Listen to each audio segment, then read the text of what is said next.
नमस्कार मित्रों, स्वागत है आप सभी का ओम डिजिटल स्टडी मोबाइल एप्लीकेशन और यूट्यूब चैनल पर। इस सीरीज के अंतर्गत हम राजस्थान कर्मचारी चयन बोर्ड के द्वारा विगत परीक्षाओं में पूछे गए राजस्थान इतिहास, कला, संस्कृति और साहित्य परंपरा विरासत से जुड़े महत्वपूर्ण प्रश्नों का डिस्कस कर रहे हैं। अभी जो हम जिन इस सीरीज में डिस्कस कर रहे हैं वो मोस्टली 2022 के ही पेपर हैं। ये पेपर भी 20 मई 2022 का है, जेईएन का है, कनिष्ठ अभियंता का है। तो इसमें केवल हम आपको प्रश्नोत्तर ही नहीं बता रहे हैं, बल्कि प्रत्येक प्रश्न को विश्लेषणात्मक रूप से देख रहे हैं। उनके प्रत्येक जो विकल्प दिए हुए हैं उन विकल्पों से संबंधित और उन प्रश्न के आसपास में किस प्रकार से आपको और सवाल बन सकते हैं, किस प्रकार से सवाल पूछे जा सकते हैं, उन सारी चीज़ों को एक विश्लेषणात्मक रूप से हम देख रहे हैं। हालांकि इस पेपर में 40 ही प्रश्न पूछे गए हैं, लेकिन चीज़ों को डिटेल में बताते हुए लगभग हमें 1 घंटे का भी समय इसमें लग सकता है। तो आप अच्छी तरीके से इत्मीनान से इस पूरे वीडियो को देखिए। निश्चित तौर पर आपको ये जो 40 सवाल है, ये 100-150 सवालों के बराबर इनमें हम विश्लेषणात्मक रूप से चीज़ों का डिस्कस करेंगे। आगामी आपकी रीट थर्ड ग्रेड एग्जाम, इसके लिए पीटीआई हो गई या वन रक्षक, वनपाल, आरओ, ईओ, आप किसी भी प्रतियोगी परीक्षा की तैयारी कर रहे हैं तो ये सेशन आपके लिए अत्यंत सहायक सिद्ध होंगे। 40 में से कितने प्रश्न आपके सही हो पाते हैं वो भी आप स्वयं का मूल्यांकन करते हुए भी चलते रहिए, और साथ ही साथ आप और भी अपनी तैयारी को बेहतर तरीके से प्रैक्टिस के माध्यम से अपनी तैयारी और बेहतरीन बनाना चाहते हैं तो ओम डिजिटल स्टडी मोबाइल एप्लीकेशन पर हमने टॉपिक वाइज टेस्ट सीरीज भी स्टार्ट कर रखी है। जो आर ओ ई ओ की वैकेंसी के लिए जो ऑनलाइन आवेदन चल रहे हैं, तो इसके लिए भी हमने टॉपिक वाइज 60 टेस्ट है पार्ट ए के लिए स्टार्ट किया है, जो कि कल से स्टार्ट होंगे, 15 सितंबर से स्टार्ट होंगे, जिनमें सारे के सारे टॉपिक वाइज टेस्ट रहेंगे।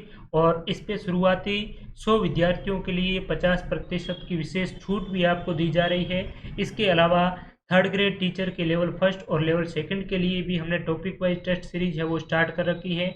अच्छी तैयारी के लिए आप इसे ज्वाइन कर सकते हैं। प्रत्येक जो टॉपिक है उससे संबंधित आपको 50 से 100 तक सवाल मिलेंगे, वो भी एक्सप्लेनेशन के साथ में होंगे। इसके अलावा भी अगर आप इतिहास, कला, संस्कृति और भूगोल की सेपरेटली टेस्ट सीरीज का हिस्सा बनना चाहते हैं, टॉपिक वाइज टेस्ट, तो भी मोबाइल एप्लीकेशन पर अवेलेबल है। तो चलिए अब हम इन प्रश्नों का डिस्कस करते हैं। आपके लिए ये टेस्ट सीरीज से संबंधित महत्वपूर्ण जानकारी वीडियो के माध्यम से बताता हुआ चल रहा हूँ, ताकि इसके बारे में भी आपको जानकारी रहे और आप अपनी तैयारी को और बेहतर बना सकें। तो चलिए ये जो जेईएन का पेपर है इनका विश्लेषण है वो स्टार्ट करते हैं। पहला प्रश्न है, वंश भास्कर किस भाषा में लिखा गया है? डिंगल, संस्कृत, अपभ्रंश और हाड़ौती। तो वंश भास्कर ये डिंगल भाषा में लिखा गया है। डिंगल क्या है? तो डिंगल राजस्थानी जो भाषा है उसका साहित्यिक रूप डिंगल भाषा को कहा जाता है। और पश्चिमी जो मारवाड़ी है, पश्चिमी राजस्थानी है, उसका अगर विशुद्ध रूप कहे तो भी आप डिंगल को कह सकते हैं। वंश भास्कर ये पुस्तक किसने लिखी थी? तो वंश भास्कर लिखी थी सूर्यमल मिश्रण ने। ठीक है, सूर्यमल मिश्रण ये बूंदी के राम सिंह के दरबारी कवि थे। तो सवाल काफी बार पूछा भी गया है कि सूर्यमल मिश्रण किसके शासनकाल में रहे हैं या किस राज्य से संबंधित है? तो ये बूंदी राज्य के राम सिंह के दरबारी कवि थे। इन्होंने कई ग्रंथ लिखे हैं, जिनमें कि वंश भास्कर और एक प्रसिद्ध ग्रंथ है वीर सतसही, राम रंजाट, सतीरासो, बलवंत विलास,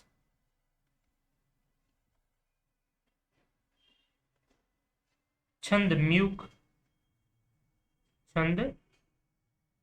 तो ये सूर्यमल मिश्रण जी की महत्वपूर्ण रचना है, वंश भास्कर, वीर सतसही, राम रंजाट, सतीरासो। तो ये चीजें आपको ध्यान में रखनी है, आगामी प्रतियोगी परीक्षाओं में कई बार ये सवाल है वो पूछे जाते हैं। नेक्स्ट है, राजस्थान का सबसे बड़ा कृषि जलवायु प्रदेश, राजस्थान के एग्रो क्लाइमेट रीजन सबसे बड़ा कौन सा है? विकल्प है शुष्क पश्चिमी मैदान, अति शुष्क एवं आंशिक सिंचित प्रदेश, अंत प्रवाही शुष्क प्रदेश, उप आर्द्र दक्षिणी मैदान। तो मोस्टली स्टूडेंट्स क्या करते हैं कि राजस्थान का पश्चिमी जो मरुस्थलीय प्रदेश है ये सबसे बड़ा भौतिक प्रदेश है, तो भौतिक प्रदेश के बिहाफ पर शुष्क पश्चिमी मैदान को सबसे बड़ा है वो बता देते हैं, लेकिन ये गलत है। राजस्थान के अगर कृषि जलवायु प्रदेश की बात करें तो राजस्थान के कुल 10 कृषि जलवायु खंड है, जिसमें कि सबसे बड़ा है उच्च शुष्क एवं आंशिक सिंचित प्रदेश, जिसे कहते हैं फर्स्ट सी, ठीक है। और सबसे छोटा है वो है केवल आर्द्र दक्षिणी मैदान, आर्द्र दक्षिणी मैदान, जिसे फोर्थ बी कहते हैं। ये राजस्थान का सबसे छोटा कृषि जलवायु प्रदेश है। आइए इनको मैप के जरिए देख लेते हैं ताकि आपका अच्छी तरीके से ये चीज़ कवर हो जाए। वैसे इसके लिए अलग से वीडियो भी यूट्यूब पर अवेलेबल है, आप देख सकते हैं उसे भी। तो देखिए ये जो फर्स्ट सी है, फर्स्ट सी, ये अति शुष्क आंशिक सिंचित पश्चिमी मैदान, ये राजस्थान का क्षेत्रफल की दृष्टि से सबसे बड़ा कृषि जलवायु खंड है, जिसमें कि आपका बीकानेर जिला, जैसलमेर जिला, बीकानेर और चूरू जिले का जो पश्चिमी भाग है मुख्यतया, ये आपका फर्स्ट सी में आता है। और कई बार तो सीधे कोडवर्ड में ही पूछ लिया जाता है कि राजस्थान का सबसे बड़ा कृषि जलवायु खंड कौन सा है। इसमें दे देंगे first A, first B, first सी और सेकंड ए। तो आप क्या करेंगे, फर्स्ट सी को आपको चूज करना है, ठीक है। और सबसे छोटा कृषि जलवायु खंड है वो आपका फोर्थ बी है, ठीक है। फोर्थ बी यानी कि आर्द्र दक्षिणी मैदानी प्रदेश, 10 कृषि जलवायु खंड है। तो ये आपको अच्छे से ध्यान में रखना है। और मोस्टली पूछा जाता है, जिले भी पूछ लिए जाते हैं, जैसे जयपुर, दौसा, अजमेर, टोंक राजस्थान के कौन से कृषि जलवायु खंड के अंतर्गत है, तो ये थर्ड ए के है, अर्ध शुष्क पूर्वी मैदान। या फिर पूछ लेंगे राजसमंद, भीलवाड़ा, चित्तौड़गढ़ राजस्थान के कौन से कृषि जलवायु खंड के अंतर्गत आते हैं, ठीक है। तो इस प्रकार से सवाल आपसे पूछे जा सकते हैं। सबसे ज्यादा वर्षा है वो कहाँ पर, कौन से जलवायु खंड में होती है, तो वो होती है 5वें में, 5th में। सबसे कम जो वर्षा है वो फर्स्ट सी में होती है, ठीक है। तो इस प्रकार से सवाल आपको घुमा फिरा करके पूछे जा सकते हैं। इसके लिए अच्छी तैयारी के लिए कृषि जलवायु खंड का सेपरेटली वीडियो हमारे इसी यूट्यूब चैनल पर है, तो वो आप अवश्य देखिए, आपका पूरा अच्छी तरीके से ये पोर्शन कवर हो जाएगा। Som Kagdar irrigation project is situated in which district. तो सोम कागदर जो सिंचाई परियोजना है ये आपकी डूंगरपुर, बांसवाड़ा, चित्तौड़गढ़ और उदयपुर। तो सोम कागदर कहाँ है, उदयपुर में है, ठीक है, सोम कागदर। और एक है सोम कमला अंबा, क्या नाम है, सोम कमला अंबा। तो सोम कमला अंबा कहाँ है, तो सोम कमला अंबा है आपकी डूंगरपुर में, ठीक है। सोम कमला अंबा डूंगरपुर, सोम कागदर है ये आपकी उदयपुर में है। और एक सोम माही और जाखम का जो त्रिवेणी संगम बनता है, वो त्रिवेणी संगम भी बेणेश्वर धाम डूंगरपुर में स्थित है, नवा टापरा नामक स्थान पर ये त्रिवेणी संगम बनता है। तो ये चीजें आपको ध्यान में रखनी है। अगला प्रश्न है,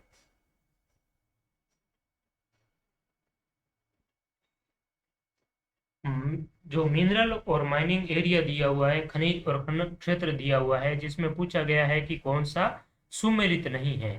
गार्नेट, राजमहल, पन्ना, राजगढ़, घिया पत्थर, ऋषभदेव और रॉक फास्फेट सलादीपुरा। तो ये सही से सुमेलित नहीं है, क्योंकि सलादीपुरा ये आपका कहाँ पर है, सीकर जिले में है। और सलादीपुरा में क्या पाया जाता है, पाइराइट, पाइराइट, रॉक फास्फेट और एक खनिज है जिसका नाम है जिप्सम। ये तीनों ही उर्वरक खनिज है, फर्टिलाइजर्स जो मिनरल्स है, ठीक है। भूमि की जो उर्वरता क्षमता है उसको बढ़ाने के लिए इसका यूज किया जाता है, पाइराइट का, रॉक फास्फेट का और जिप्सम का। एक बार कर्मचारी चयन बोर्ड ने सवाल भी पूछा था कि निम्न में से कौन सा उर्वरक खनिज है, जिसमें विकल्प पाइराइट, रॉक फास्फेट और जिप्सम तीनों ही थे। तो ये तीनों ही उर्वरक खनिज है। और राजस्थान में पाइराइट केवल एक ही जगह से होता है, वो सीकर के सलादीपुरा से। रॉक फास्फेट की बात करें तो रॉक फास्फेट आपका उदयपुर के जामर कोटड़ा नामक स्थान से रॉक फास्फेट होता है, सबसे ज्यादा उदयपुर में ही होता है। घिया पत्थर उदयपुर के ऋषभदेव से, ठीक है, इसे सोप स्टोन भी कहते हैं। अब बात करते हैं गार्नेट की। तो गार्नेट, जिसे इसका जो गार्नेट का सबसे ज्यादा अगर भंडार की बात करें तो ये राजस्थान के एक तो राजमहल में, ये राजमहल कहाँ पर है? टोंक में है। ठीक है। इसके अलावा अजमेर के जनकपुरा और सरवाड़, अजमेर के जनकपुरा और सरवाड़ में भी किसका होता है? गारनेट का उत्पादन होता है। गारनेट को अगर हिंदी में कहे तो इसे कहते हैं तांबड़ा। ठीक है। तो कई बार पूछा जाता है, तांबड़ा भी पूछ लिया जाता है, कई बार गारनेट भी पूछ लिया जाता है। ठीक है। तो गारनेट और तांबड़ा एक ही चीज है। इसका राजस्थान में उत्पादन है राजमहल, टोंक, और अजमेर के जनकपुरा और सरवाड़ में इसका उत्पादन है वो होता है। पन्ना की बात करें तो पन्ना को हरी अग्नि कहते हैं। मोस्ट इंपॉर्टेंट है। एक बार सवाल भी पूछा था कि किस खनिज को ग्रीन फायर कहते हैं, हरी अग्नि कहते हैं, तो ये पन्ना को कहते हैं। पन्ना का अगर राजस्थान में देखें तो उदयपुर राजसमंद में सबसे ज्यादा पन्ना का है वो पन्ना के भंडार है, जिसमें कि काला गुमान, टिक्की, गडबोर और गोगुंदा मोस्ट इंपॉर्टेंट है। आपका एमराल्ड, एमराल्ड यानी पन्ना, काला गुमान, एक है टिक्की, गडबोर, गोगुंदा, ये उदयपुर और राजसमंद के क्षेत्र है। इसके अलावा आपका एक अजमेर का कौन सा है? राजगढ़। ये आपके किसके हैं? पन्ना के हैं, एमराल्ड के हैं। तो पन्ना सभी देख लीजिए, एक बार अच्छी तरीके से रिवीजन कर लीजिए। गारनेट की बात करें तो गारनेट को तांबड़ा भी कहते हैं। गारनेट के राजस्थान में भंडार एक तो आपका राजमहल टोंक में और अजमेर के जनकपुरा और सरवाड़ में है। पन्ना के भंडार की बात करें तो पन्ना को हरी अग्नि और ग्रीन फायर कहते हैं। इसका राजस्थान में भंडार की बात करें तो राजगढ़, अजमेर में। इसके अलावा आपका काला गुमान, टिक्की, गढ़बोर, गोगुंदा में इसके प्रमुख भंडार हैं। घिया पत्थर जिसे सोप स्टोन कहते हैं, ऋषभदेव में। रॉक फास्फेट की बात करें तो ये जामर कोटड़ा, डाफन कोटड़ा, बिरमानिया इत्यादि क्षेत्रों में होता है। और सलादीपुरा सीकर में पाइराइट के प्रमुख भंडार है। हमारा जो राइट नहीं है वो डी हो जाएगा। ठीक है। नेक्स्ट प्रश्न की ओर बढ़ेंगे हम। कोलू गांव किस लोक देवता से संबंध रखता है? तल्लीनाथ जी, पाबू जी, देवनारायण जी और रामदेव जी। तो कोलू गांव आपका कहां पर है? फलोदी, जोधपुर में है। सवाल इस प्रकार से भी पूछा जा सकता है कि कोलू गांव जो कि पाबू जी से संबंधित है, राजस्थान के कौन से जिले में, यहाँ कहाँ पर स्थित है? तो ये फलोदी तहसील, जोधपुर जिले में स्थित है कोलू। ठीक है। यहाँ बाबू जी का जन्म हुआ था। ठीक है।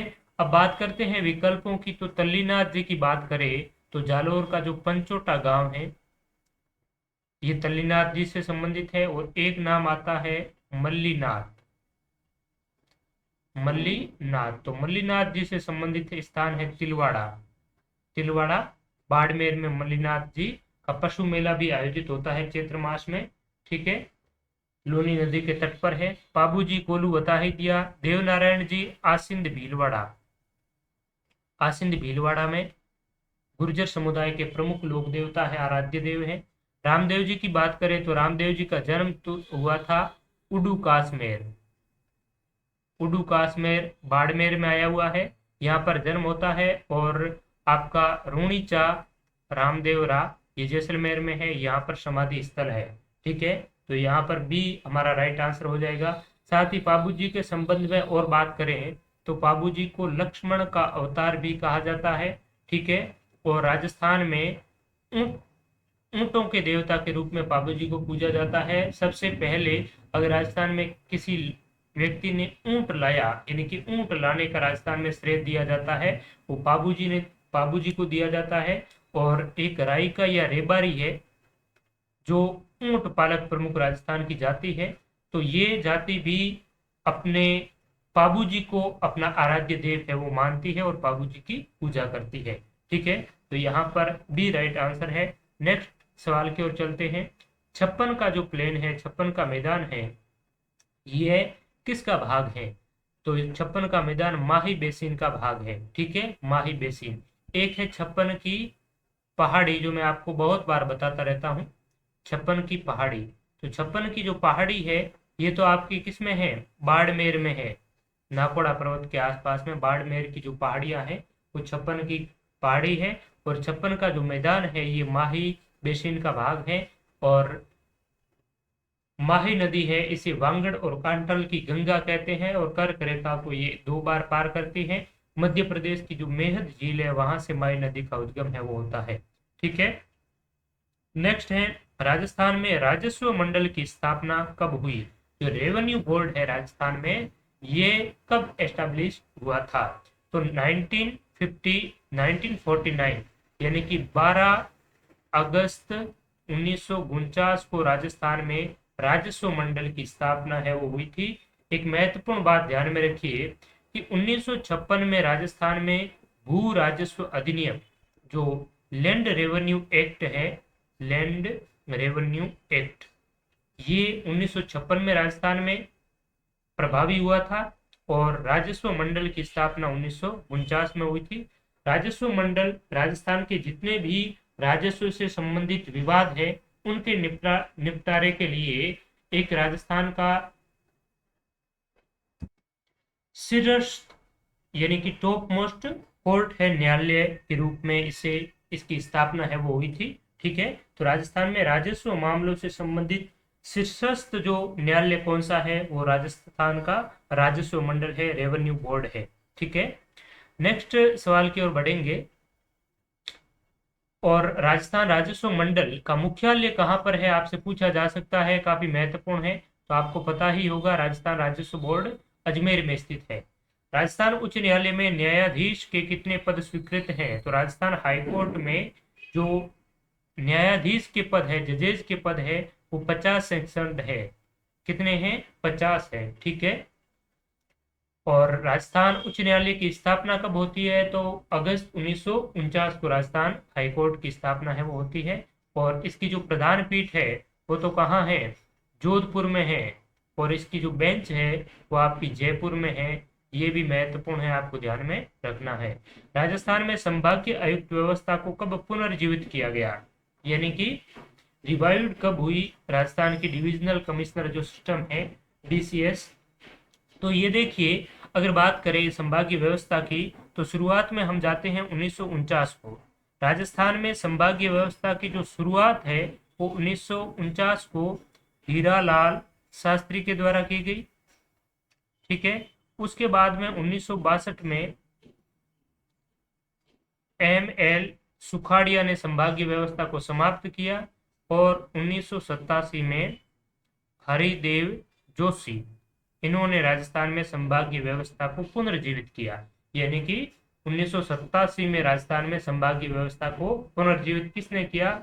हरिदेव जोशी ने। बंद किसने किया? मोहनलाल सुखाड़िया ने। और शुरुआत में इसकी शुरुआत है वो कब हुई और कब पहली बार शुरू की थी? तो 1949 में किसने किया? हीरालाल शास्त्री ने। इतनी बात आपको ध्यान में रखनी है। और राजस्थान में कुल संभाग कितने हैं? 7 संभाग हैं। ठीक है। नवीनतम संभाग की बात करें तो ये है भरतपुर। जून 2005 में इस संभाग की स्थापना है वो होती है। ठीक है। अगला प्रश्न, नाथरा की पाल किस खनिज के लिए प्रसिद्ध है?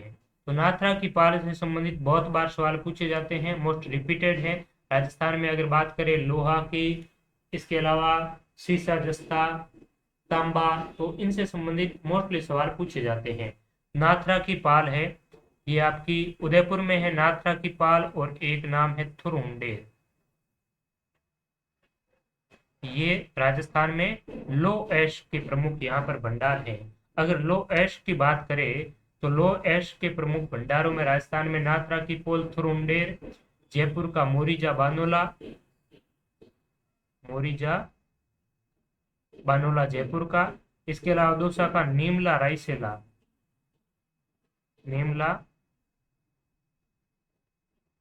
झुंझुनू का डाबला सिंगना,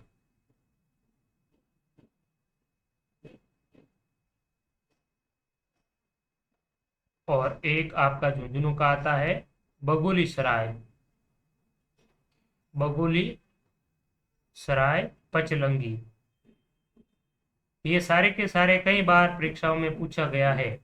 मोरिजा बानोला, नीमला रायसेला, नाथरा की पोल, थुरुंडेर, डाबला सिंगाना, बगुली सराय पचलंगी, ये प्रमुख आपके लोह के भंडार है यहाँ पर। ठीक है। तो यहाँ पर राइट आंसर हमारा हो जाएगा डी। रॉक फास्फेट का मैंने आपको अभी बताया, रॉक फास्फेट जामरकोटड़ा उदयपुर, टंगस्टन ये एक डेगाना से, और एक सिरोही में है, वालदा में भी टंगस्टन की प्रमुख भंडार है, वालदा और डेगाना।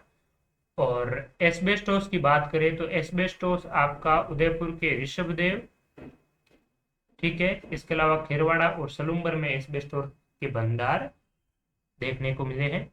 नेक्स्ट है, कौन सी पर्वत चोटी जिले में, सिरोही जिले में अवस्थित नहीं है? तो राजस्थान की पर्वत चोटी से संबंधित सवाल है, कमलनाथ, अचलगढ़, देलवाड़ा और सिरोही। तो राजस्थान की सर्वोच्च जो पर्वत चोटियां हैं वो सिरोही में ही अवस्थित है, और कमलनाथ है ये आपकी सिरोही में नहीं है। तो कहाँ है?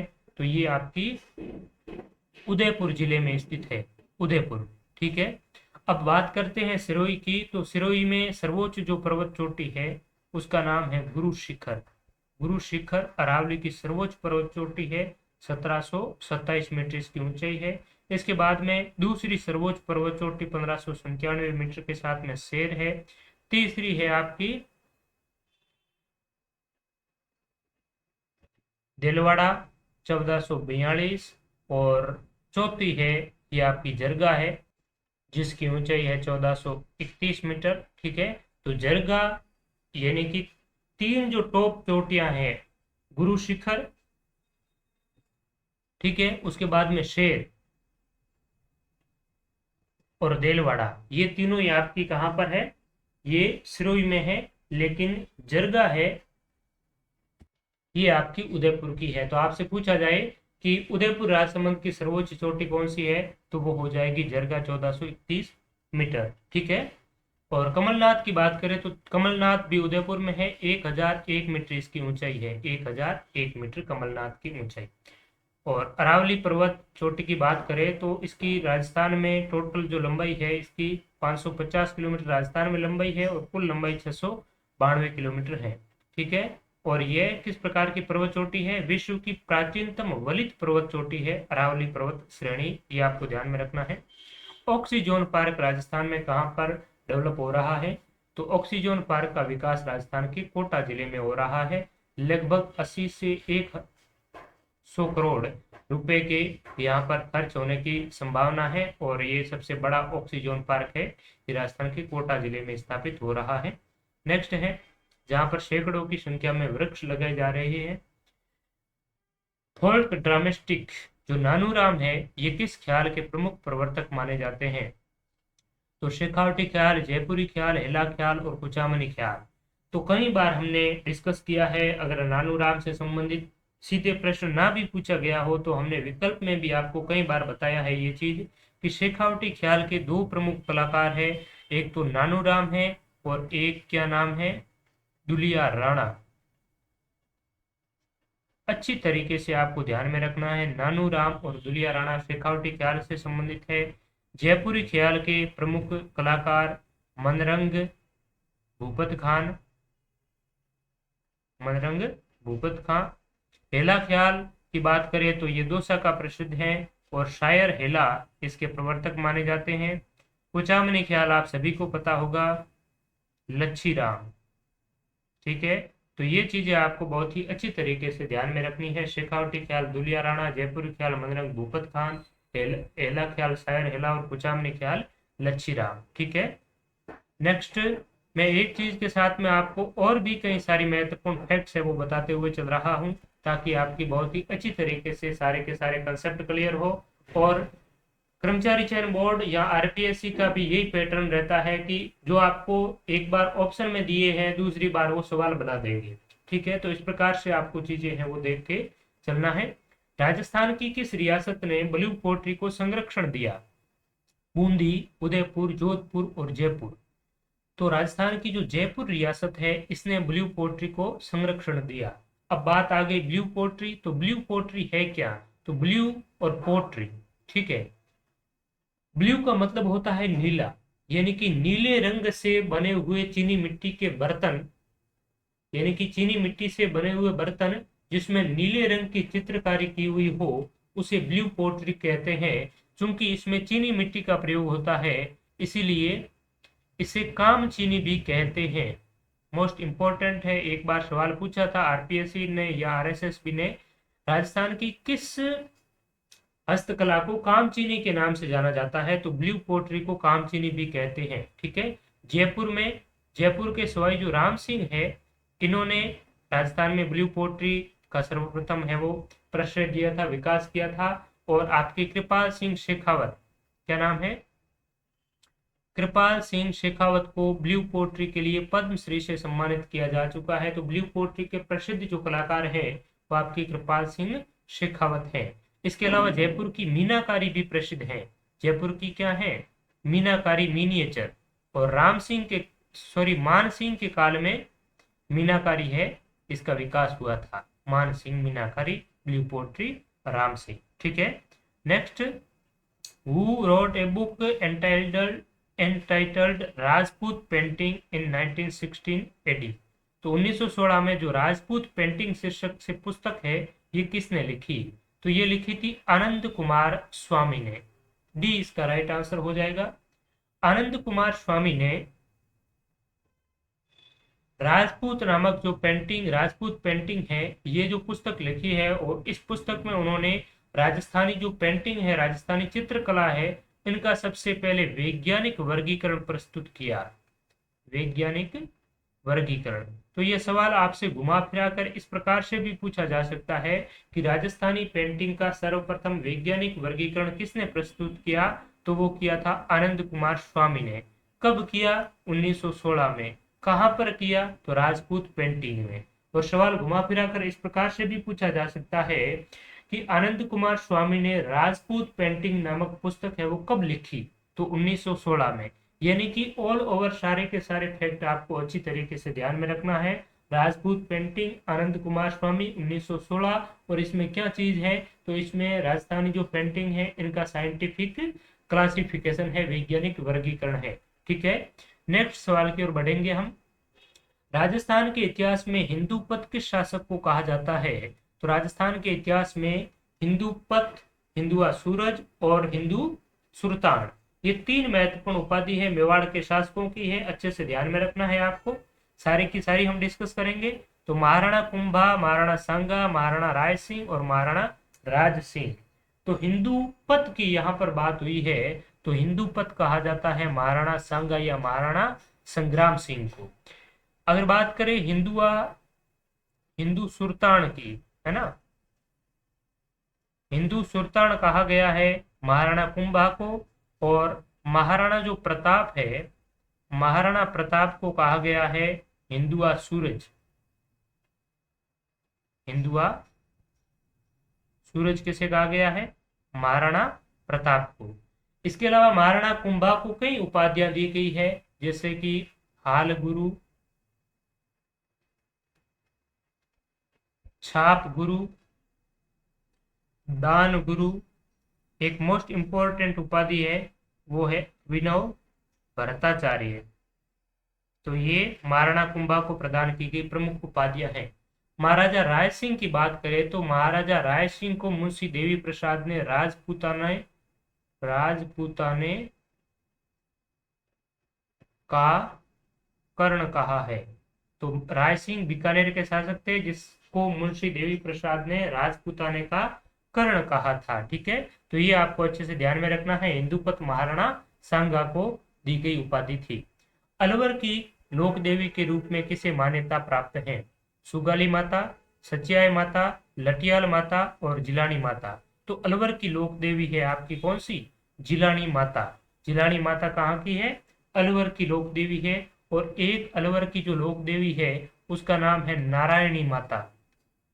ये भी ध्यान में रखिए, नारायणी माता, जो कि आपकी सेन समाज की प्रमुख देवी है।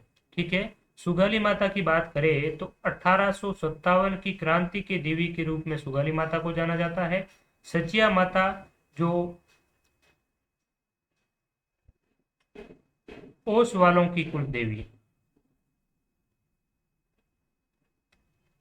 सचिया माता का मंदिर कहाँ है? ओसिया में है, ओस वालों की कुल देवी है। और ये मंदिर किस काल का है? गुर्जर प्रतिहार कालीन ये मंदिर है। ठीक है। लटियाल माता का मंदिर की बात करें तो लटियाल माता का मंदिर है आपका फलोदी जोधपुर में। फलोदी जोधपुर में लटियाल माता का मंदिर है। ठीक है। तो अलवर की लोक देवी जिलानी माता। इसके अलावा अलवर में नारायणी माता का भी प्रसिद्ध मंदिर है। सुगाली माता 1857 की क्रांति की देवी, सचिया माता गुर्जर प्रतिहार कालीन ये मंदिर है, और ओश वालों की कुल देवी के रूप में यहाँ पर सचिया माता का मंदिर है आपका ओशिया जोधपुर में।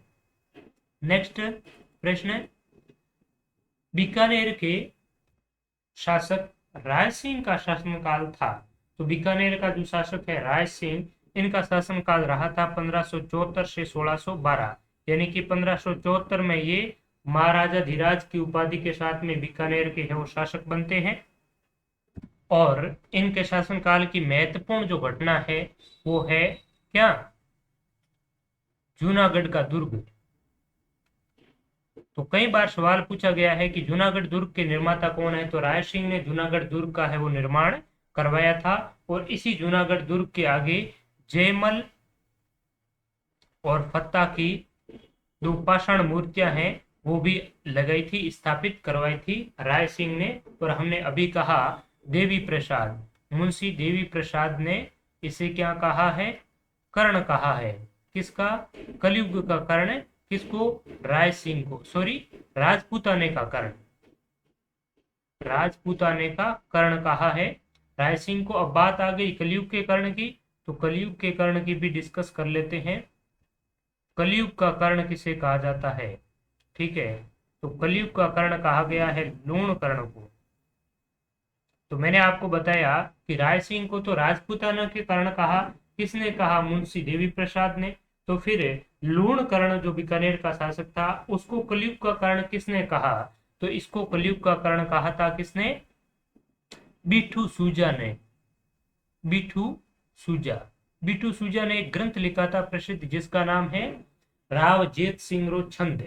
और राव जेत सिंह छंद में बिठू सूजा ने लूण कर्ण की जो वीरता है, दानशीलता है, उनका वर्णन करते हुए इसने इसे कलयुग का कर्ण है वो बताया। तो बीकानेर के शासक लूण कर्ण कलयुग का कर्ण, और राय सिंह है ये राजपूताना का कर्ण। ये अच्छे से आपको ध्यान में रखना है। चंद्राकार बालू का स्तूपों को कहा जाता है, तो आपका क्रेसेंट जो सेप्ट सेंट ड्यून्स है इसे कहा जाता है बरखान। बरखान इसे चंद्राकार भी कहते हैं और अर्ध चंद्राकार भी कहते हैं, ठीक है। तो सीप, बरखान, शुभ्र काफी, ये सारे के सारे आपके बालू का स्तूप है। जब छोटी छोटी वनस्पतियां और झाड़ियां हैं उनका अवरोध आ जाता है और उस अवरोध की वजह से रेत के टीले बन जाते हैं भूस्थलीय दौरों में, तो उसे कहते हैं शुभ्र काफीज बालू का स्तूप। और सीप से संबंधित तो 2-3 बार सवाल पूछा है आरपीएससी और आरएसएसबी ने। सीप किस प्रकार के बालू का स्तूप है, तो ये आपके अनुदैर्ध्य बालू का स्तूप है, ठीक है। सीप अनुदैर्ध्य बालू का स्तूप है, आपको ध्यान में रखना है। तो अर्धचंद्राकार बालू का स्तूप को बरखान कहा जाता है, जो कि आपके जैसलमेर के चूरू के पालेरी में और जैसलमेर और इसके अलावा आपका श्री गंगानगर के सूरतगढ़ वगैरह में ये इस प्रकार के बालू का स्तूप देखने को मिलते हैं।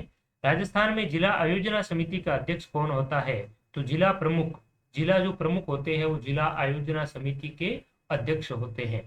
नेक्स्ट है फर्स्ट बायोलॉजिकल पार्क राजस्थान। तो राजस्थान का जो पहला बायोलॉजिकल पार्क है, जैविक उद्यान है, ये कहाँ स्थापित किया गया था, तो ये आपका उदयपुर के सज्जनगढ़ में किया गया था।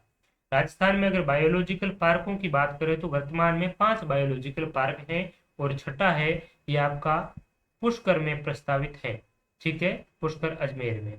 तो एक तो हो गया माचिया सफारी जोधपुर में है, नाहरगढ़ जयपुर में है, सज्जनगढ़ उदयपुर, अभेड़ा कोटा, और एक है मरुधरा,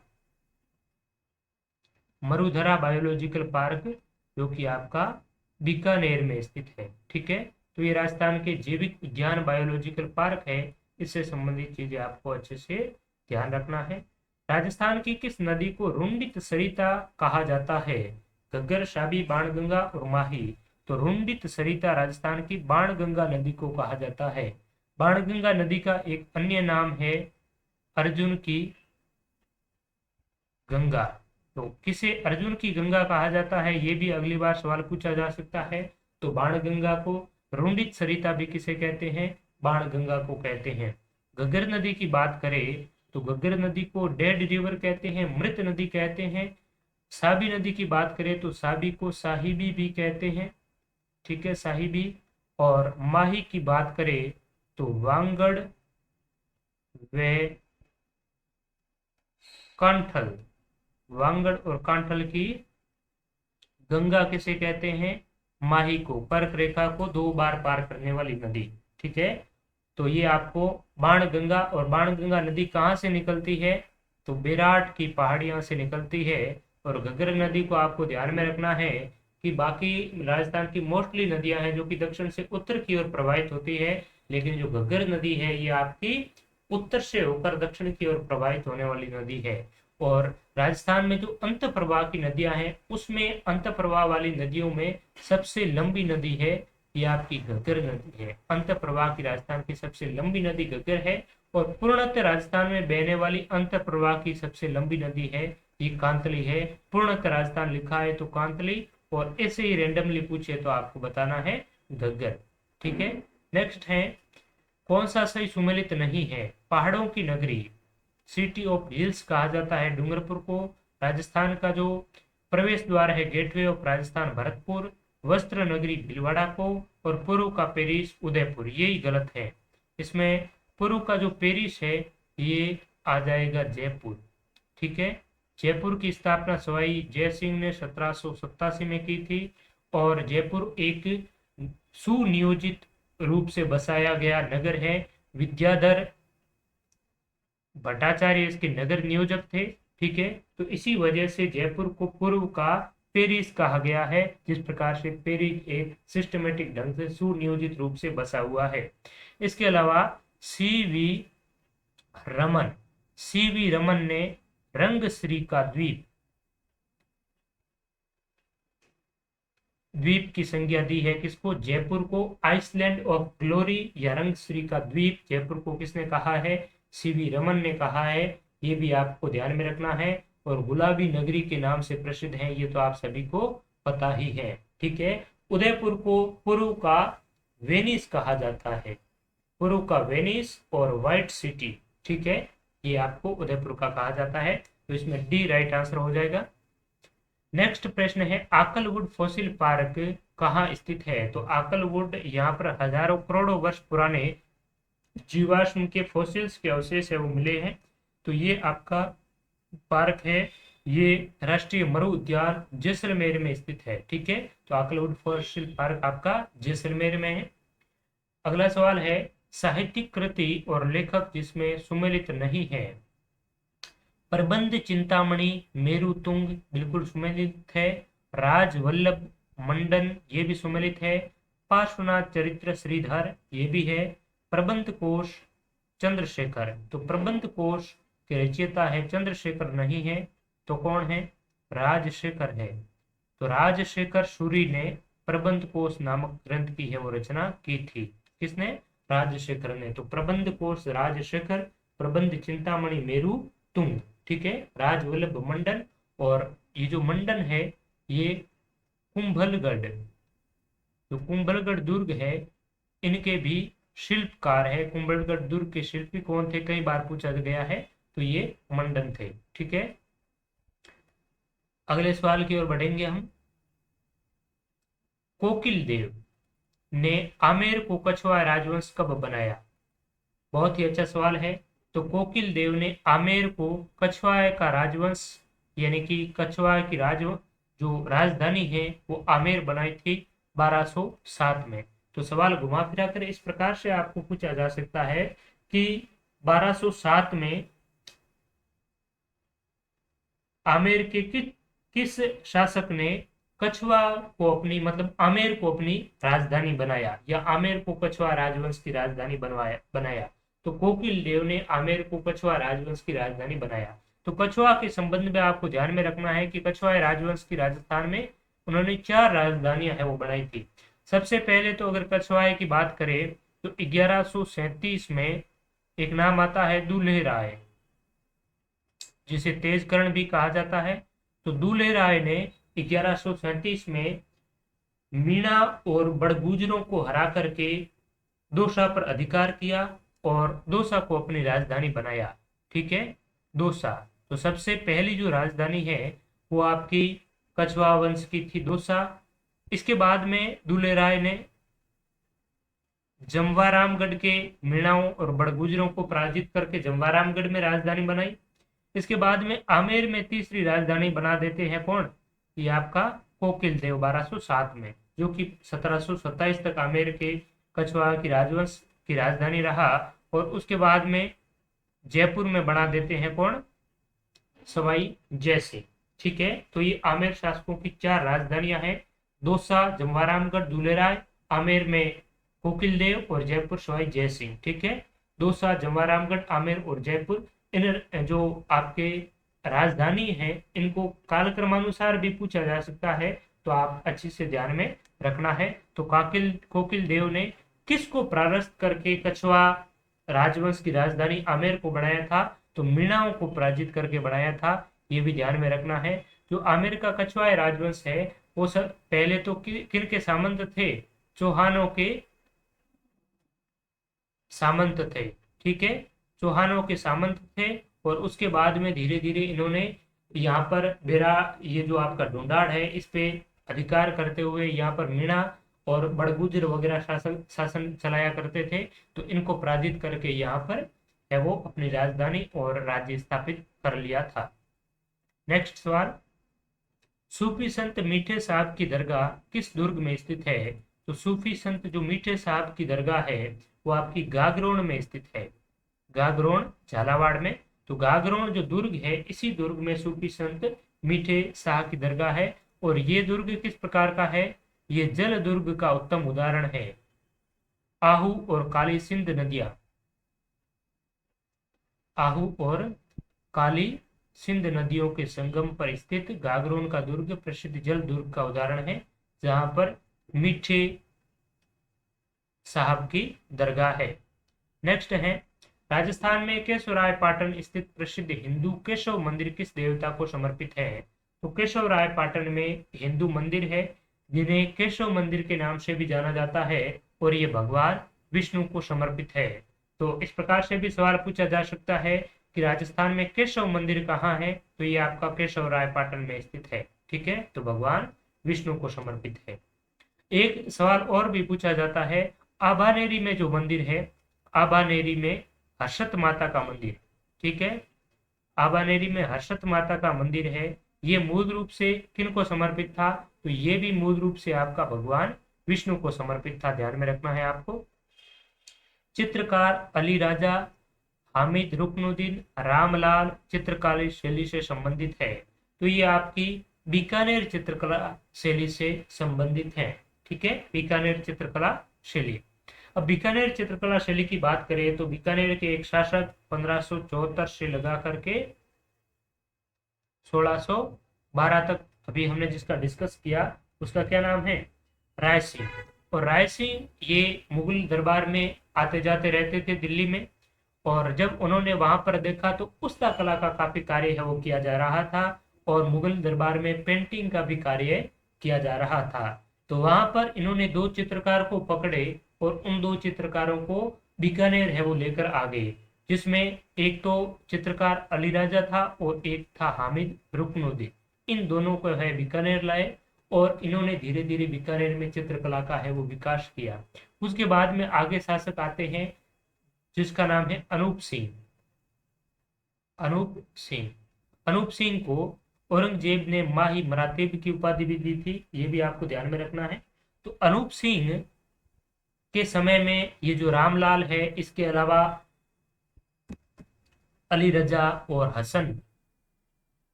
ये प्रमुख चित्रकार हैं, इन्होंने काफी पेंटिंग में योगदान दिया।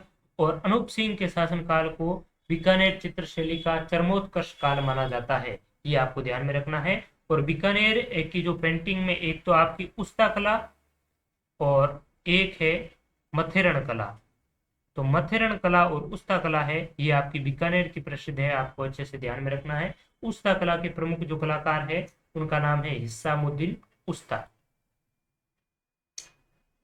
नेक्स्ट सवाल, जहूर खान किस लोक वाद्य से संबंधित है, ये मैं आपको कई बार बताता रहता हूं विकल्पों में भी। तो जहूर खान है ये आपके मेवात से संबंधित है और प्रसिद्ध भपंग वादक है। जहूर खान मेवाती भपंग वादक यानी कि बंग लोक वाद्य से संबंधित है। अब यहाँ पर 3 और विकल्प दिए हुए हैं जो कि लोक वाद्य से संबंधित है, तो इनके बारे में भी हम देख लेते हैं। नड़ जो लोक वाद्य है, इनके प्रसिद्ध जो आपके कलाकार हैं वो कर्णा भील है, मोस्ट इम्पोर्टेंट है, अच्छी तरीके से ध्यान में रख लीजिए। कर्णा भील नड़वाद्य। खड़ताल के बारे में, खड़ताल के जादूगर कहा जाता है सद्दीक खान को। ठीक है, किसको? सद्दीक खान को खड़ताल का जादूगर कहा जाता है। और अलगोजा की बात करें तो धोंधे खान, धोंधे खान जो अलगोजा के प्रसिद्ध कलाकार है, और ये राजस्थान का राजकीय, राजस्थान का क्या है? राजकीय वाद्य यंत्र है अलगोजा, जो कि बांसुरी के आकार का है, सुशीर वाद्य है। तो बबंग के जहूर खान मेवाती, नड़ के कर्णा भील, खड़ताल के सद्दीक खान और अलगोजा के धोंधे खान, ये आपको अच्छी तरीके से ध्यान में रखना है। जरूरी नहीं है कि आगामी परीक्षाओं में जहूर खान और बबंग ही पूछे, आपका नड़ का भी पूछा जा सकता है, खड़ताल का या अलगुजा का भी पूछा जा सकता है। नेक्स्ट है, राजस्थान में पर्यटकों का एक प्रमुख आकर्षण पोद्दार की हवेली जो स्थित है। तो पोद्दार की जो हवेली है ये आपकी नवलगढ़ में स्थित है। ठीक है, शेखावटी में जो मंडावा है, नयनसर है, नवलगढ़ है, ये काफी हवेलियों और भित्ति चित्रों के लिए प्रसिद्ध है। और मंडावा के लिए एक बार तो सवाल भी पूछा गया था कि शेखावटी का जो मंडावा है झुंझुनू का, ये किसके लिए प्रसिद्ध है? तो ये आपका परंपरागत हवेलियों और भित्ति चित्रों के लिए प्रसिद्ध है। ठीक है, भित्ति चित्रों और परंपरागत हवेलियों के लिए मंडावा प्रसिद्ध है। नेक्स्ट है, दुर्गादास राठौड़ ने अपने मारवाड़ के किस शासक को गद्दी पर बिठाने में सहयोग किया? तो दुर्गादास राठौड़, और एक नाम आता है, मैंने आपको पिछले सेशन में भी बताया था, गोराधाय, जिसे मारवाड़ की पन्नाधाय भी कहा जाता है। तो गोराधाय और दुर्गादास राठौड़ ने मारवाड़ के शासक अजीत सिंह को मुगलों की कैद से बचा करके उन्हें वापस गद्दी पर बिठाने में है वो सहयोग किया था। दुर्गादास राठौड़ की जो छतरी है ये यानी कि मध्य प्रदेश में है, आपको ध्यान में रखना है अच्छी तरीके से। ठीक है, और इन्हें राठौड़ों का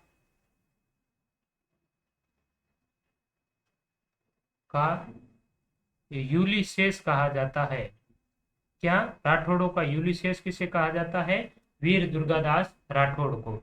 नेक्स्ट प्रश्न है, राजस्थान की बहरूपिया कला को प्रसिद्धि दिलाने का श्रेय किसे जाता है? तो ये सवाल भी मैंने आपको कई बार विकल्पों में बताया। जानकीलाल भांड है, इसे बहरूपिया कला को प्रसिद्धि दिलाने के लिए जाना जाता है, और इस बहरूपिया कला को स्वांग के नाम से भी जाना जाता है। ठीक है, स्वांग या बहरूपिया कला, जानकीलाल भांड।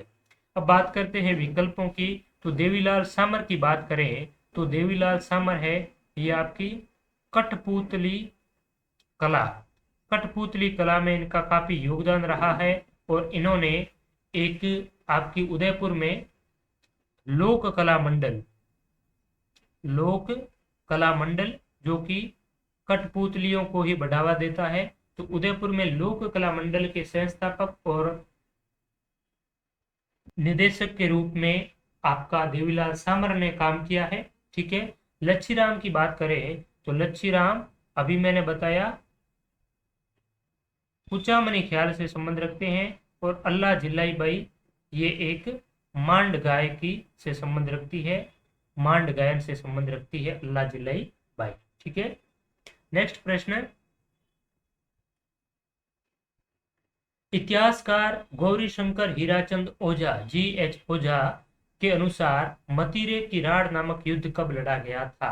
तो ये विश्व की एक बहुत ही अनोखी घटना है जो किसी फल के लिए बड़े स्तर पर लड़ाई युद्ध छिड़ गया, और हजारों की संख्या में यहाँ पर सैनिकों ने अपने प्राण है वो गंवाए थे। तो हुआ यह था कि मतीरे की जो राड़ नामक युद्ध है ये आपका 1644 में लड़ा गया था। किनके मध्य? बीकानेर की सेना वर्सेज नागौर की सेना। ठीक है, तो यहां पर हुआ क्या था कि बीकानेर के गांव है जिसका नाम है सिलवा, और नागौर का गांव है जिसका नाम है जाखनिया। ठीक है, तो ये जाखनिया और सिलवा गांव है, ये अंतिम सीमा पर बसे थे, यानी कि बीकानेर की अंतिम सीमा पर सिलवा था और नागौर की अंतिम सीमा पर जाखणिया था, यानी कि दोनों सीमावर्ती गांव थे। अब बीकानेर में एक मदिरा है वो उग गया। मदिरा का मतलब होता है तरबूज, ठीक है। तरबूज को मारवाड़ी में क्या कहते हैं? मदिरा कहते हैं। तो तरबूज कहाँ पर उग गया? बीकानेर के सिलवा गांव की सीमा की सरहद में। और ये मतीर की, इस मतीरे की जो बेल है वो धीरे धीरे कहाँ पर चली गई? आपकी जाखणिया गांव में। यानी कि मतीरा उग तो गया कहाँ पर? बीकानेर के सिलवा गांव में। और ये जो बेल है वो बढ़ करके जाखणिया गांव में चली गई, और इसका जो फल है ये मतीरा है, ये आपके जाखणिया गांव में लग गया। तब यहाँ पर विवाद उत्पन्न ये हो गया कि जो नागौर के जाखणिया गांव वाले लोग हैं उन्होंने कहा कि ये मतीरा तो हमारा है, क्योंकि हमारे खेत में है, ये पका है, बड़ा हुआ है।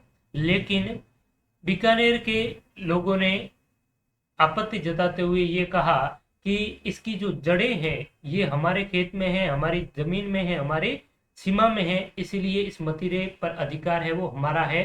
तो इसको लेकर के बड़े स्तर पर है वो युद्ध छिड़ गया।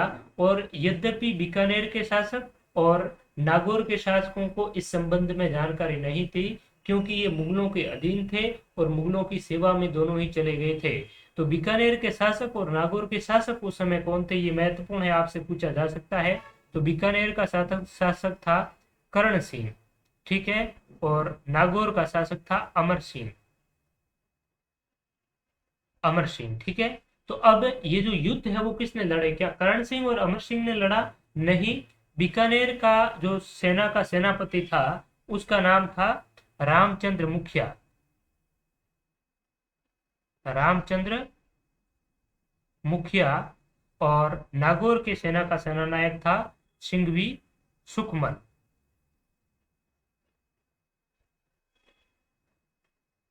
सिंघवी सुकमल और रामचंद्र मुखिया, यानी कि बीकानेर और नागौर के इन सैनिकों के मध्य, सेनापतियों के मध्य ये युद्ध होता है। और उसके बाद में जब इन शासकों को पता चलता है, कर्ण सिंह और अमर सिंह को पता चलता है, तब ये इस विवाद को लेकर के, जिस प्रकार से कश्मीर वाला विवाद भारत के द्वारा संयुक्त राष्ट्र संघ में लेकर गए थे, उसी प्रकार से यह जो विवाद है ये अकबर के राज दरबार में लेकर गए। लेकिन तब तक तो ये युद्ध है ये काफी बड़े स्तर पर है वो छिड़ गया था।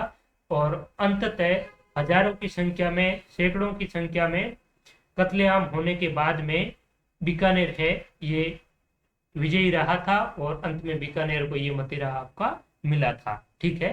तो ये आपकी मदिरे की राड़ है, जो कि एक छोटे से फल के लिए भी इतने बड़े स्तर पर है, तो लोगों ने लड़ाइयाँ लड़ी थी। तो ये इतिहास है, ठीक है। गौरी शंकर हीराचंद ओझा की बात करें तो गौरी शंकर हीराचंद ओझा राजस्थान के प्रसिद्ध इतिहासकार है, और इन्होंने प्राचीन भारतीय लिपि माला नामक प्रसिद्ध ग्रंथ लिखा है, जिससे संबंधित कई बार सवाल पूछा जा चुका है। नेक्स्ट प्रश्न है, पश्चिमी रेतीले मैदान की पूर्वी सीमा निर्धारित होती है। तो राजस्थान का, ये आपका राजस्थान है, ठीक है। और इस राजस्थान के ये जो भाग है यहाँ पर अरावली पर्वतमाला है, ठीक है। और ये जो भाग है ये पश्चिमी मरुस्थल है, ये पूर्वी मैदान है, ये हाड़ौती का पठार है, ठीक है। तो यहाँ पर पश्चिमी रेतीले मैदान की जो पूर्वी सीमा निर्धारित होती है ये 50 सेंटीमीटर वर्षा रेखा से होती है। यहाँ पर अरावली के समांतर 50 सेंटीमीटर समवर्षा रेखा है।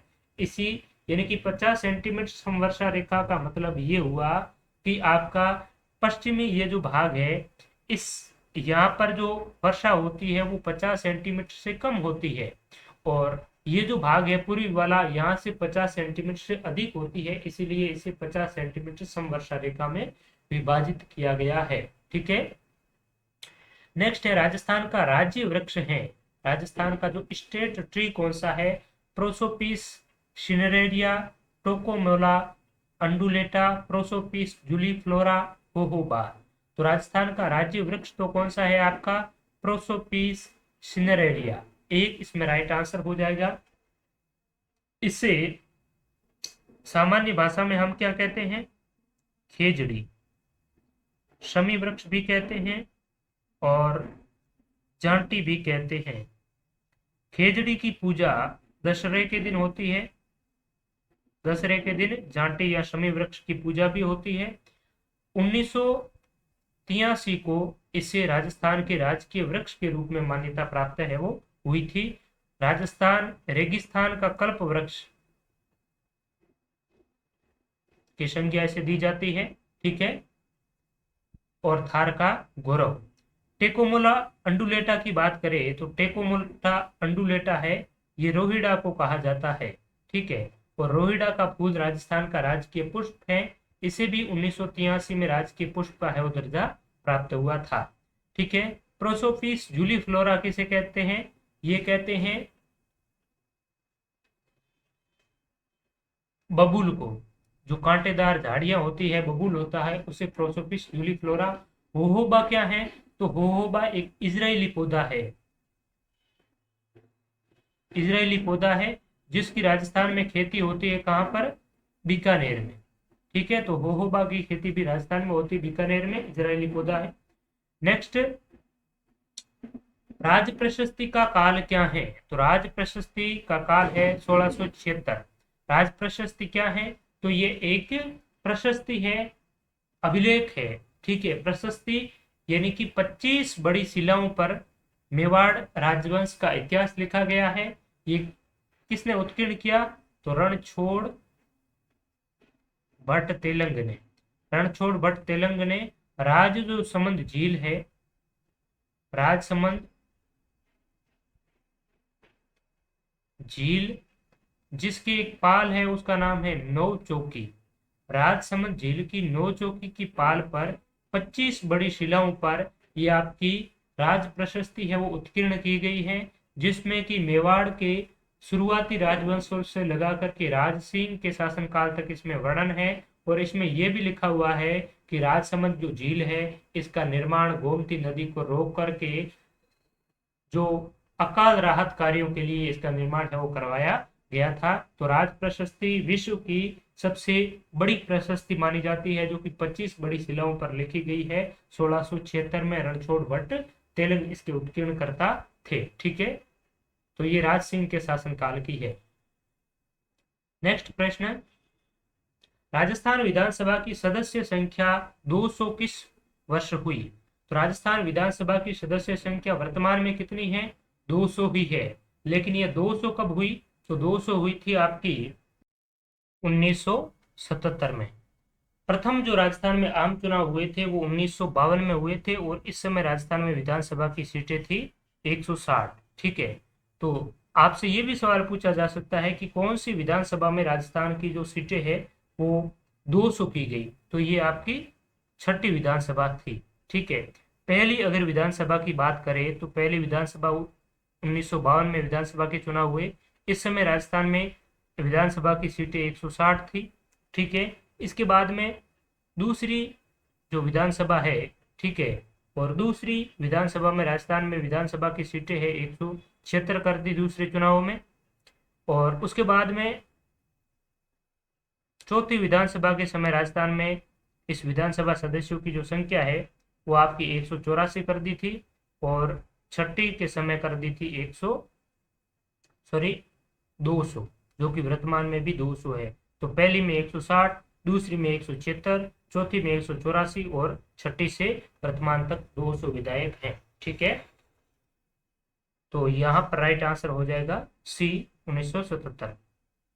राजस्थान लोक सेवा गारंटी अधिनियम 2011 लागू हुआ 26 जनवरी 2000, 15 अगस्त 2000, 2 अक्टूबर या 14 नवंबर 2000। तो राजस्थान लोक सेवा प्रदान की गारंटी अधिनियम 2011 है, ये 14 नवंबर 2011 को राजस्थान में लागू हुआ था, ठीक है। 14 नवंबर को क्या है विशेष? तो 14 नवंबर को बाल दिवस के रूप में मनाया जाता है, और नेहरू, पंडित नेहरू की जयंती है 14 नवंबर को। और इसी दिन राजस्थान के मुख्यमंत्री अशोक गहलोत ने राजस्थान लोक सेवा गारंटी अधिनियम 2011 है वो लागू किया था, ठीक है। तो यहाँ पर राइट आंसर हो जाएगा डी 14 नवंबर 2011। अंतिम सवाल, ओसिया के मंदिर समूह किस वंश की देन है? तो राठौड़ वंश, गुहिल वंश, चावड़ा वंश और प्रतिहार वंश। तो ओसिया की जो मंदिर समूह है ये गुर्जर प्रतिहार वंशों की देन है। तो इस मंदिर समूह में कौन कौन से मंदिर हैं? एक तो आपका सूर्य मंदिर, एक हरिहर मंदिर, और एक है इसमें सचिया माता का मंदिर। सचिया माता मंदिर, ठीक है। तो सूर्य मंदिर, हरिहर मंदिर, सचिया माता मंदिर है, ये ओशिया में स्थित है। ओशिया कहाँ है? तो ओशिया जोधपुर में है, और प्रतिहार राजवंश की देन है, यानी कि प्रतिहार शासकों ने इन मंदिरों को है इनका निर्माण करवाया था, ठीक है। तो इस पेपर में 40 प्रश्न पूछे थे जिनका हमने डिस्कस किया। उम्मीद करता हूं कि आपको ये सेशन अत्यंत पसंद आया होगा और आपकी सभी प्रतियोगी परीक्षाओं के लिए ये एक रामबाण साबित होगा। हम प्रत्येक प्रश्नों को सिर्फ उसका उत्तर ही नहीं बता रहे हैं, अपितु विश्लेषणात्मक रूप से उनको पढ़ रहे हैं, डिस्कस कर रहे हैं, उनका विश्लेषण कर रहे हैं, ताकि आपको ज्यादा से ज्यादा इनसे बेनिफिट मिले, लाभ मिले। तो निःशुल्क में आपका इस प्रकार से जो आपको ये डेली सेशन मिल रहा है, इसका आप जरूर फायदा उठाएं, अपने और साथियों के साथ में भी शेयर करें। और इसके अलावा भी आप बेहतरीन प्रैक्टिस करना चाहते हैं प्रैक्टिस टेस्ट के माध्यम से, तो ओम डिजिटल स्टडी लर्निंग एप्लीकेशन है, वो आप आज ही डाउनलोड करें प्ले स्टोर से। और इस मोबाइल एप्लीकेशन पर आपको बेहतरीन टेस्ट सीरीज जो कि राजस्थान की विभिन्न प्रतियोगी परीक्षाओं के लिए आपको मिलती रहेगी, तो इस टेस्ट सीरीज का आप हिस्सा अवश्य बने। अगर आप RO एंड EO एग्जाम की तैयारी कर रहे हैं, तो RO एंड EO के लिए भी हमने टेस्ट सीरीज स्टार्ट कर दी है, जो कि 15 सितंबर से स्टार्ट होगी, कल से स्टार्ट होगी। और इसमें टॉपिक वाइज पार्ट ए को बहुत ही अच्छी तरीके से है वो कवर करवाया जाएगा। साथ ही साथ जो आपकी रीट मेंस है, टीचर भर्ती है 3rd ग्रेड, इसके लिए भी 2nd ग्रेड के लिए भी, राजस्थान हाई कोर्ट के लिए भी टेस्ट सीरीज अवेलेबल है। तो अच्छी तैयारी के लिए आप टेस्ट सीरीज का हिस्सा अवश्य बने। आप सभी का बहुत बहुत धन्यवाद। Thank you so much to all. सभी को बहुत बहुत धन्यवाद। और कमेंट सेक्शन में अपनी प्रतिक्रिया आप जरूर दीजिए, आपको ये सेशन किस प्रकार से क्या लग रहा है। आपके कुछ सुझाव हो तो भी आप कमेंट बॉक्स में जरूर लिखें, और अपने मित्रों के साथ में शेयर जरूर करें। अगर आप इस वीडियो को पहली बार देख रहे हैं, इस चैनल पर नए हैं, तो इस चैनल को सब्सक्राइब करके पास में बेल का आइकन है, इसे क्लिक आप जरूर करें, ताकि नेक्स्ट जो भी वीडियो आएगा उसका नोटिफिकेशन आपको मिल जाएगा। इसके अलावा आप हमें टेलीग्राम, इंस्टाग्राम, फेसबुक पर भी, विभिन्न सोशल मीडिया हैंडल्स पर भी फॉलो कर सकते हैं, वहां पर भी आपको महत्वपूर्ण अपडेट मिलती रहेगी। तो आप सभी का बहुत बहुत धन्यवाद। Thank you so much to all.